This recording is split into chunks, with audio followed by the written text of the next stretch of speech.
qeveria Rama me forma dhe mënyra nga më të ndryshme po mundohet të blej këtë protest. Po mundohet të tremi gjithë njerëzit që janë në për punërat të ndryshme për administrata apo edhe bizneset vogla private, por që është akoma më e dhimbshme dhe më e keqja, po kërkon dhe po ble gjithë pronarët e autobusave, të cilët janë kërcënuar dhe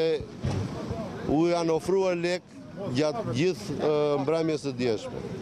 Ne kishim porositur rreth 12 autobusa, nga të cilët një numër i madh i tyre domethënë na janë larguar. Dhe si rezultat i kësaj, të gjithë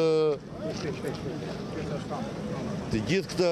protest ne do mundohemi ta përballojmë edhe me numër të vogël autobusash dhe një numër jashtëzakonisht të madh të automjeteve të vogla qytetarëve Beratas, të cilët dhe unë me këtë rast do dua t'i falenderoj edhe një herë për këmbgulin dhe vendosmërinë e tyre, të cilët pavarësisht mungesës së autobusave, transportit janë të vendosur me çdo formë dhe mënyrë të bashkangjiten kësaj proteste, sa kanë shprehur dëshirën që edhe në Kemne do të shkojmë në Tiranë.